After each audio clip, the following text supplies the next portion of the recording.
अनुशासन और व्यक्तित्व, यही दो चीजें ऐसी हैं जो हमारे व्यक्तित्व को निखारती हैं और जो हमें कामयाबी की तरफ लेकर जाती हैं। कई बार आपने भी ऑब्जर्व किया होगा कि जब हम घर में रहते हैं तो मम्मी पापा बात बात पर हमें किसी न किसी बात पर टोकते रहते हैं, जो कि हमें अच्छा नहीं लगता।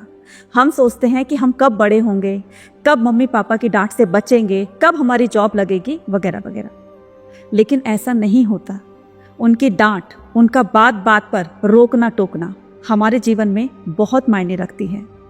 इसका एक छोटा सा उदाहरण मैं देती हूँ। एक बार एक व्यक्ति की जॉब लगने वाली होती है। उस दिन उसको एक इंटरव्यू के लिए जाना था। फाइल लेके तैयार होकर वो किसी इंटरव्यू के लिए जाता है और जब वो इंटरव्यू देने जाता है तो उसने देखा कि जहाँ पर वो इंटरव्यू देने जा रहा है उसकी गैलरी में एक बल्ब जल रहा है। तो सबसे पहले उसको बाकी बात याद आई। उसने कहा कि मैं पहले इस बल्ब को बंद कर देता हूँ, फिर उसके बाद मैं आगे बढ़ूंगा। क्योंकि उनकी मम्मी हमेशा उनको टोकती रहती थी कि लाइट बंद करो अगर तुम्हें इसकी ज़रूरत नहीं है तो, और वही आदत उसकी भी थी। तो सबसे पहले उसने उस लाइट को ऑफ किया, फिर आगे चलता है तो उसने देखा कि नल से पानी टपक रहा है। तो वो गया वहाँ पर और उसने उस नल के पानी को बंद कर दिया, अच्छे टाइट से उसको बंद कर दिया। ये सारी चीज़ें अंदर जो एडमिन डिपार्टमेंट बैठा हुआ था वो सारी चीज़ें ऑब्जर्व कर रहे थे। और जैसे ही कैंडिडेट एक के बाद एक इंटरव्यू देकर बाहर निकल रहे थे रूम से, तो वो सबको देखता है, सब मायूस होकर लौट रहे थे।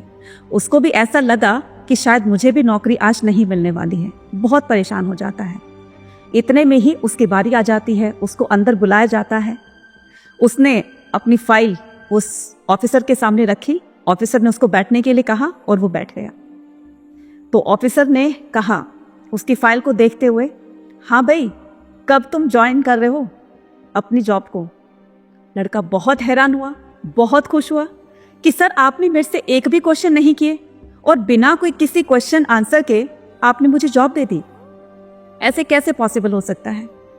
उन्होंने कहा कि हम सभी ये ऑब्जर्व कर रहे थे कि हमने जानबूझकर एक लाइट ओपन रखी थी, जानबूझकर हमने उस नल के पानी से जो पानी टपक रहा था उसको छोड़ा था, और तुमने ये दोनों ही काम बहुत ही बखूबी से किए हैं। तो उसने कहा धन्यवाद। ये कहकर वो खुशी खुशी अपने घर की तरफ लौटता है और रास्ते में सोचता है कि अगर आज मम्मी पापा की डांट से मैं ये सब कुछ नहीं सीखता तो आज मुझे ये जॉब नहीं मिलती। वो घर जाता है, अपने मम्मी पापा को गले लगाता है और उनसे कहता है, आज आप दोनों की वजह से मुझे ये जॉब मिली है। आज आप दोनों की वजह से मैं एक कामयाब इंसान बनने जा रहा हूँ। मम्मी पापा को गले लगाकर वो बहुत रोता है, उनका धन्यवाद करता है। तो कहने का मतलब ये कि अनुशासन और जिम्मेदारियाँ हमारे व्यक्तित्व को निखारती हैं और यही आदतें हमें अपनी कामयाबी की तरफ लेकर जाती हैं। तो मम्मी पापा की डांट से कभी आपको कोई नुकसान नहीं होगा, फायदा ही होगा, है ना?